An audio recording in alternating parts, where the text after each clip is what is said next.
Hi guys, good morning. Ayan, umaga ngayon at ayan, kakainit lang dito guys. So, kahapon,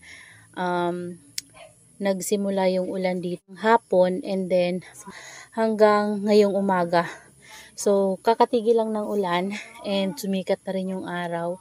So, sana naman guys, maghapon tuloy-tuloy na yung sunlight para naman yung mga succulents natin ay mainitan at matuyo man lang kahit papaano kasi sobra-sobra na talaga sila guys nababasa. Sobrang basang-basa na sila. So ayan, dito meron tayo ditong box from Harriet. So buksan na natin to guys kasi kahapon pa to dumating from GNT. So GNT yung ano nito guys, courier. So ayan. Ngayon lang natin i-open. Dito tayo guys sa garden.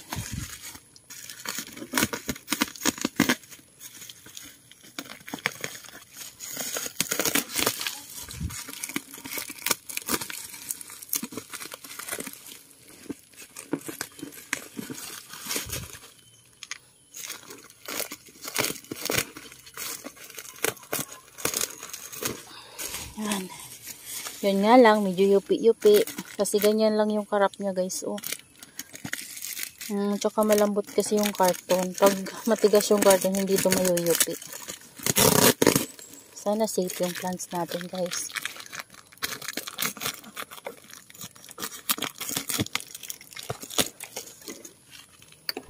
Okay naman guys sa GNT, pero kapag succulent siguro, dapat yung gagamitin ng seller na carton is yung makapal. Kasi kapag ganitong manipis lang, ang bilis mayupi. Sigurado guys, madudurog yung ano natin, mga succulents. Pero ito naman ay cactus. So, hindi naman ako guys mag-worry. So, yan. Ito na guys. First plant natin. Ayan. Ito ay si Lactea Red Dragon. Ganda niya guys, oh. Ganyan pala yung itsura ng Red Dragon. Maganda yung ano niya. Yung tips niya. Red na red.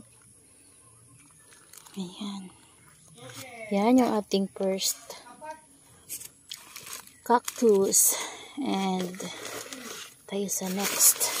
Medyo maliit muna. Oh. Ayan. Alam ko ito nabili. Hindi pala siya one root. Ayan siya guys. Ayan.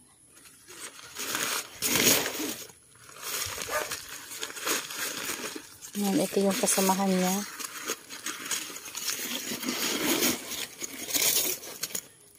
Ayan. Clump to kasi guys. Hindi pala siya one root. Magkakaiba pala yung puno niya. Ito pa. So, bali 3, ano ata siya guys. 3 na puno. Ayan. So, natin. Ayan. Pero, tatanim ko to guys sa isang pot lang. Meron ako ganito, maliit lang siya.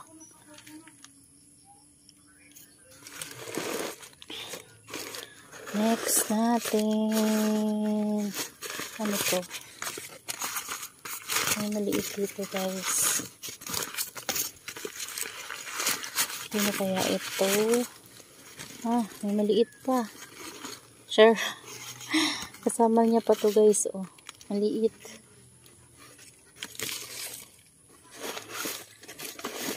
Ayan. Dito tayo sa susunod. Alam nyo guys, miss na miss ko mag-unboxing talaga. Kasi before, lagi tayo nag-unbox, diba? Pero ngayon, bihira na tayo makapag-unbox. Napakarami na kasi nating plants. Ayan. Nakakuha pala ako sa kanya guys ng rainbow. At ayan, yung rainbow niya. Tingnan natin. Kasi baka may scales. So, okay naman siya guys. Ganda niya oh. At grabe yung tinik niya. Magkakadikit pero hindi siya masyadong guys, harmful kapag hinawakan nyo. Ganda. Ganda ng rainbow guys. So, meron na tayong crested rainbow. And meron na rin tayong one-head rainbow. Yan. Ito I see.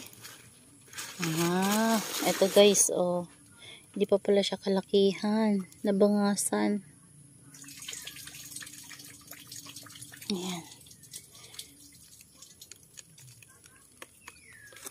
Ganda din niya. May si Inner Mist na Melo. Maxoniae. Tama ba? Maxoniae. Ayan. Meron pa. Ito. Ingat lang tayo at may tinik.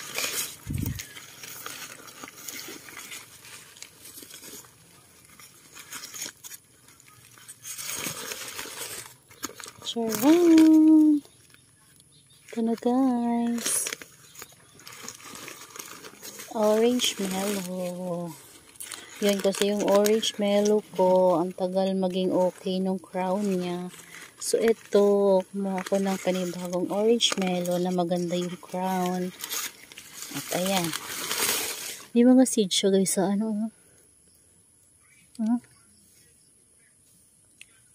may mga seeds. Ayan.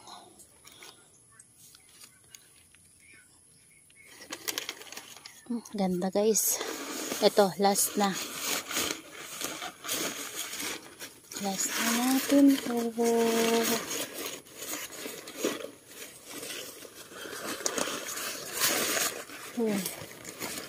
Nakakatakot yung spine. Okay guys, long spine Melo naman ito. At may crown na siya. So, ang crown pala guys ni long spine Melo ay color white. Parang yung din, white Melo. Ayan. Pero ito guys, hindi masyadong mahaba yung spine niya pa. Dito siya nagsisimulang humaba sa taas. Nagustuhan ko lang kasi meron na siyang crown. Ayan. Diba? Hindi na tayo magwi-wait na magkaroon siya ng crown. Meron na siya panimula and namumulaklak na. Pwede na tayo makakuha ng pananim. Ayan. So, ang ganda niya guys, no? So, ayan na guys, yung ating na-unbox from Ma'am Harriet. Ayan. Ganda ni Orange Melo. At saka nung ating Long Spine Melo. At syempre, itong ating Lactea Red Dragon and yung ating Rainbow. Ayan guys. So, paiinitan ko na sila today para lalo silang gumanda. At hindi yan sila guys sa sunburn. Kasi nandito yan sa loob ng greenhouse natin kahit na mainitan sila ngayon. Pero tingin ko naman guys, hindi naman sobrang iinit ngayon kasi medyo kumukulimlim talaga at medyo masama yung panahon dito sa atin. So, yun lang guys. That's all for today's video and I hope you enjoy watching and see you on my next vlog. Happy gardening everyone. Bye!